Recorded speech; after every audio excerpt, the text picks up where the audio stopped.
There was a real anxiety in the community because of the role that the Friarage played. The narrative around the hospital after the downgrading of maternity was so pessimistic. We were always conscious of patient safety. So when it rained, there was leaks that came up from the ground and from the ceiling, and we had pans on the floor. I did feel a lot of pressure. Things would happen and they'd go, it's just the Friarage. We were just getting to the point where, to provide sterile, clean, safe NHS care was impossible. We're just very worried. I feel quite emotional about it, but I'm not going to cry on camera.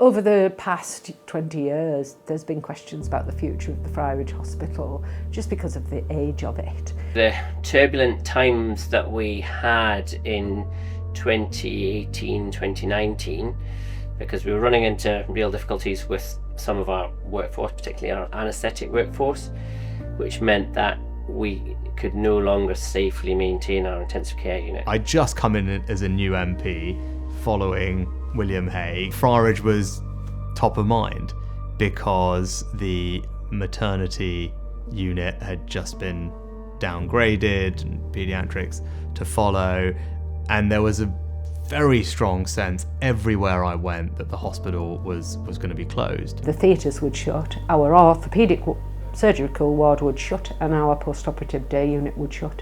Now obviously this caused a lot of concern for people in the local area, because the people most affected were going to be people in the Thallerton and Thirsk area who were used to having an A&E on their actual doorstep.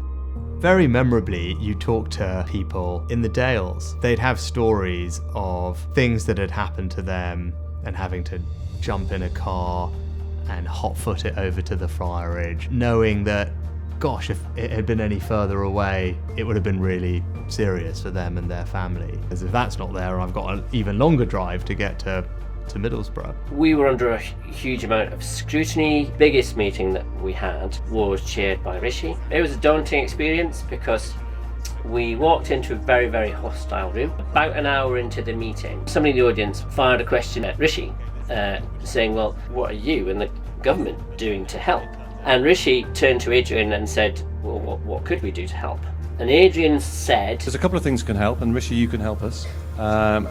We do need a new theatre block at the Friarage, and that's, to be honest, people can criticise us for recruitment, but if you showed them down around a building that was built 60 years ago, that is not an attractive place to work. It would cost £20 million.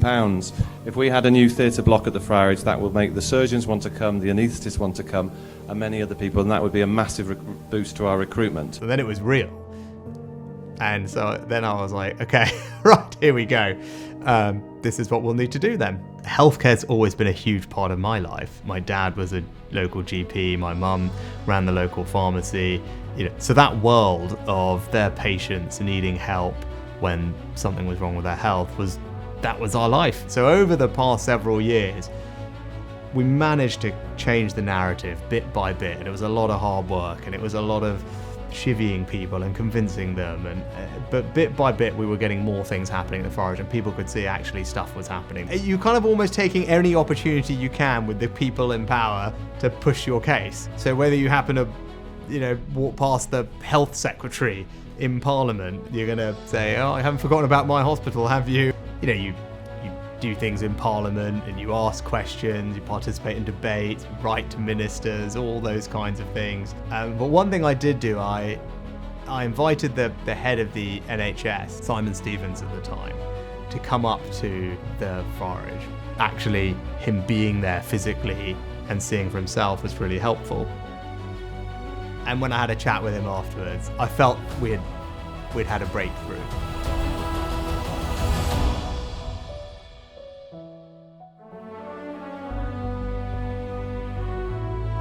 Isn't this an amazing day?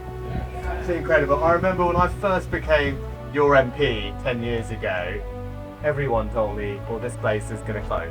And since that day, I said to you, well, I will make this my number one priority to make sure that we have a hospital that we can all be proud of. And that's what collectively you have all achieved. Let's celebrate what is an extraordinary day.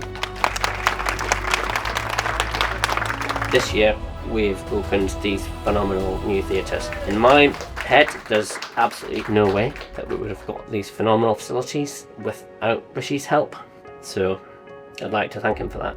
So today has been a monumental day, really. It's been so many years in the making, and something that I've been working on and banging on about for over 10 years. I was on shift the actual first day when we opened, which was a couple of weeks ago, and I felt quite proud actually bringing the patients through to the new unit and showing them round. So we've managed to increase the number of theatres we've got, which means that we're going to be able to provide excellent surgical care to a higher number of patients. We could probably do about 300 patients a week to full capacity. For an employment perspective, it's huge. And then when we're in, people come round and they're like, oh wow, it's massive and it's so bright. Yeah, Jason, I think, was the first patient.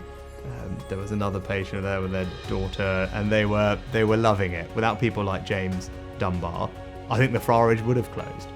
If it wasn't for the commitment of some of the senior clinicians to that hospital. So it was pretty emotional, and emotional because I could see how much it meant to the team, the nurses, the doctors, and the patients. They were just beaming. If I think back 2014 when I arrived, I mean, the idea that we could have ended up here compared to where we were over a decade ago, I mean, is beyond my wildest dreams.